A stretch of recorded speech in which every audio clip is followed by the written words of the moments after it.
I have a business trip this weekend. I need you to take care of the housework and my mother.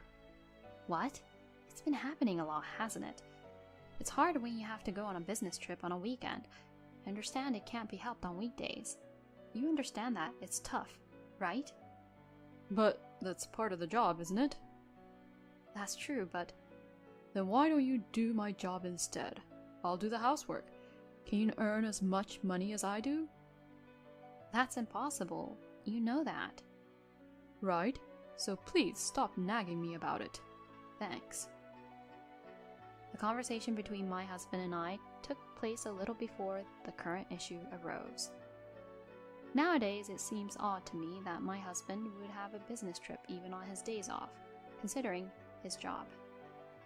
This is a story that happened due to his selfish behavior. My mother-in-law moved in with us. It has been a few years. She has developed dementia. The symptoms are still mild as of now, but she requires caregiving nonetheless. Initially, I thought her forgetfulness was simply increasing a bit, but gradually her cognitive and decision-making abilities started to decline. She started to get angry over trivial matters, which led us to seek medical attention, resulting in her diagnosis of dementia. In the midst of this, her husband, who had been battling a chronic illness for a while, had passed away. This event caused my mother-in-law to lose even more of her desires to live, and she began to seclude herself in her room. Seeing her condition worsening, our family discussed who should take care of her, and ultimately it was decided that the eldest son, my husband, should be the one to take care of her. When I married him, being the eldest son, I had braced myself for the possibility that a day like this would come. My mother-in-law was a very cheerful and lively person before her dementia. She married and gave birth at a young age, so compared to my parents, she's still quite young. The fact that she developed dementia was a great pity. According to my husband, his mother was strict in raising him, and he still fears being scolded by her. However, contrary to her relationship with my husband, my relationship with my mother-in-law was very good. To me, she was always kind and always on my side, and she was a reliable mother-in-law. I truly loved and respected her. Whenever my husband and I had an argument, I would consult with my mother-in-law, and she would scold my husband on my behalf. Seeing the troubled expression on my husband's face when he was scolded by my mother-in-law was quite comical. It was like a little child being yelled at by his mother. I believe our relationship was far more harmonious than most mother-in-law and daughter-in-law relationships. However, as I mentioned earlier, my mother-in-law became lethargic after her husband passed away, and she lost her strictness towards my husband. We, as a couple, gradually began to talk less and less. My husband took advantage of this and began to change his attitude little by little. Possibly resenting the fact that my mother-in-law had always sided with me, my husband's attitude became more arrogant. Upon reflection, I suspect that my husband may have intentionally taken on the care of my mother-in-law during the family discussions. Initially, my sister-in-law and her husband, who lived near our in-laws' home, were supposed to care for my mother-in-law, but my husband refused this arrangement. My husband flat out insisted, "As the eldest son, it's only natural that I should take care of my mother." He often got scolded by my mother-in-law, and their relationship didn't seem that great, so I was puzzled by his statement. Perhaps, as my husband suggested, he felt obligated to care for her as the eldest son. However, I didn't quite feel that way. I guess it was just my intuition. Once we started living with my mother-in-law, following the discussion, my suspicion was confirmed. My husband started to do whatever he pleased, taking advantage of my mother-in-law's situation. Before, he used to be intimidated by her strict, stern nature, but he started asserting his whims unabashedly. Despite her cognitive decline due to dementia, My husband showed no consideration and began to complain without restraint. I couldn't stand watching him behave like this, so I stepped in to stop him. And then an event occurred that could be described as a warning sign of my husband's misconduct. When my husband returned from a business trip after 3 days, I took out the laundry from his bag as usual. That's when I found an unfamiliar pair of underwears. I usually buy my husband's underwear, but this pair was something I didn't remember purchasing. Of course, since it was men's underwear, I figured it belonged to my husband, but I asked him about it because it bothered me. I put a different pair of underwear in your bag. Where did that go? Underwear? I've never seen this pair before. Did you buy it yourself? Ah, that. I bought it on the spot while I was there. You bought it? Then where's the underwear I put in? I threw it away because it got torn. It was pretty old, you know. Eh? Torn? No way. It was the pair I just bought recently, right? Was it? You said you bought a cheaper pair than usual, so maybe it tore easily. I see. Seeing my husband's awkward behavior, I became suspicious, but I didn't keep on questioning about it to him at that time. The thought that my husband might be doing something wrong briefly crossed my mind, but I decided not to worry about it unless something else suspicious occurred. But a new incident happened a few days later. I welcomed my husband at the entrance when he returned from another business trip. You must be tired. Welcome home. Ah, He replied, sounding less than enthusiastic. Are you feeling unwell? As I asked this, he said, I have something to discuss with you. It's important. He looked as though he'd made up his mind about something. My mother-in-law was already asleep, so I sat in the living room to hear what my husband had to say. What came out of his mouth left me astounded. I want us to get divorced. I was at a loss of words, suddenly hit with the term divorce. I'm sorry for putting it out to you so suddenly, but please, let's separate. Why? To be honest, I've been having an affair. I found someone I love. I'm sorry. So that's why there was an unfamiliar pair of underwear that time. You've been deceiving me this whole time. You're the worst. I understand why you say that. Also, the woman I've been seeing is pregnant. What? Pregnant? I exclaimed in surprise. It's unexpected for me too. I was just informed of her pregnancy yesterday. She seems to be about 6 months into her pregnancy. I still can't quite grasp it, but I've decided to step up and be a father to this child. So please, let's get divorced. I'm begging you. He pleaded earnestly.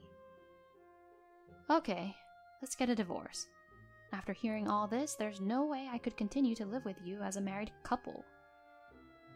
I'm sorry. Thank you. And you're going to tell my mother-in-law about this too, right? At that, my husband got silent. Why are you silent? My husband, looking guilty, said, About Mom, I want you to take care of her. What? Do you even understand what you're saying? Get a grip. I know, I'm being selfish, but don't you think it would be impossible for my lover to take care of both a child and an elderly person? You should be able to understand that if you think about it. With that mindset, how can you still ask for a divorce? I guess it's impossible, huh? Of course it is. If you want a divorce, you should be prepared to accept everything that comes with it. I understand. I'll figure something out. Saying this, my husband locked himself in his room. That day, I too didn't want to think about anything, so I decided to take a bath and go to bed early. When I woke up the next morning, something felt strange, and as I looked around the room, it's clean. Wait, some things are gone? Thinking it can't be, I went to my husband's room. As expected, the room was emptied out with his belongings, and he was gone. I stood there, stunned, feeling deceived, when I noticed the divorce papers on the bed. His signature was already there, and beside it a note simply saying, "I'm sorry." This meant that he had forcefully left me with the responsibility of taking care of my mother-in-law who needed assistance due to her dementia. As I pondered what to do next, my heart filled with hatred toward my husband. I swore I'd never forgive him. I would get back at him. And so I decided then and there to act. I immediately went to a detective agency specializing in infidelity and requested them to gather evidence of my husband's affair. I would stop submitting the divorce papers for now, keeping our marital status intact. If we're still legally married, any action he takes now would be considered infidelity, and I knew that he wouldn't have considered about this. The investigation quickly revealed where my husband was living, which, as expected, was at his mistress's place. Him casually living there constituted evidence of his affair, and in half the time initially anticipated for the investigation, everything was prepared very quickly. I first presented the evidence and explained the facts to my mother-in-law. Even though she has dementia, I took my time explaining so she would understand, and gradually her previously lifeless expression changed. She became conversational, reminding me of the mother-in-law I used to rely on. When my mother-in-law found out that the mistress was an employee at my husband's company, she suggested sending the evidence there first. "Good, that's one retaliation done," she said, laughing. Several days later, when my husband contacted me, "Yes, what is it?" I replied in a nonchalant tone. Are you out of your mind? How could you send evidence of my affair to the company? My husband shouted over the phone. Why did you do that? When he asked this, I simply replied, "It wasn't me who sent it. Don't misunderstand." Who else could it be? It's only you. I don't think you've noticed, but it was your abandoned mother who did that. And by the way, this is not the end, I said and hung up the phone. He kept calling for a while, but I ignored it. My mother-in-law, who had witnessed this, said, "Now let's move on to the next punishment," and began to make a phone call from her room.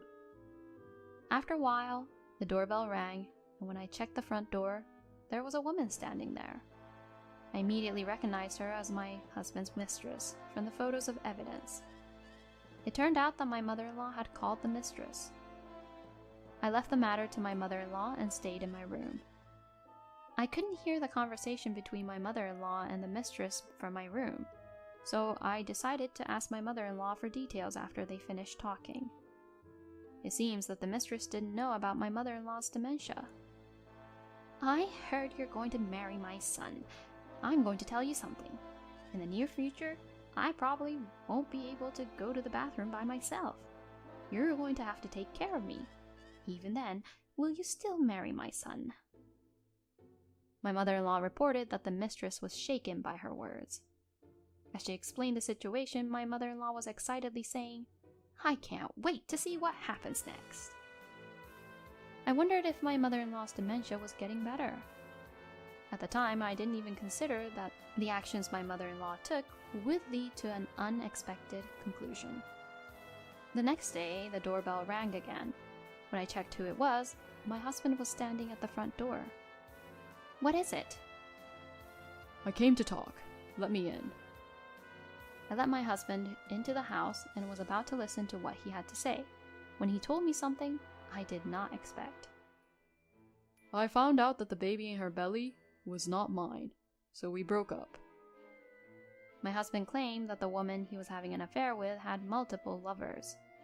Even though she knew that the child in her belly was from another man, she had chosen to claim it as my husband's child because out of her lovers, my husband had the highest socioeconomic status and salary. But after meeting my mother-in-law, she admitted the truth to my husband, saying that she couldn't possibly take care of my mother-in-law. I'm really sorry. I've reflected on my actions, so won't you reconsider getting back together with me? I'm sorry, but my decision remains the same. Therefore, please leave this house immediately. Also, regarding the divorce papers, there were some fields you didn't fill in, so they haven't been submitted yet. So you'll still be considered as having an affair during our marriage. I'll be expecting the alimony from you." Saying this, I handed him the divorce papers with a smile. What? Cut me some slack. "This is your own fault, you know. You must take responsibility for your actions." I said that and kicked him out of the house. After a while, my mother-in-law returned home from the hospital. When I reported the sequence of events to my sister-in-law who had accompanied her, she was indignant, exclaiming, "This is unbelievable. It's all his own fault." "Sarah, I'm really grateful to you. I'm so sorry for troubling you with my problems and my good-for-nothing son. Now that my daughter will be taking care of me, you can enjoy your new life from now on." My mother-in-law said this with tears welling up in her eyes. The next day, she moved into my sister-in-law's house. I was later told by my sister-in-law that my mother-in-law's dementia was not cured, but only it was being slowed down by the medication she's been taking. As for me, my divorce from my husband was finalized, and I was able to secure a good amount of alimony. By the way, my husband's mistress had resigned from her job. It seems that it had become difficult for her to continue working at her company due to the evidence about the affair my mother-in-law had sent. Sensing the situation, my husband submitted a request for a transfer, which resulted in a demotion and a significant pay cut. Through caring for my mother-in-law, I came to want to work in a field where I could help the elderly, and I'm currently striving to obtain a caregiver certification. I have my mother-in-law to thank for finding this new purpose in my life. While I'm deeply grateful to my mother-in-law, I sincerely hope that the progression of her dementia can be slowed down even a little and that she can live a long life.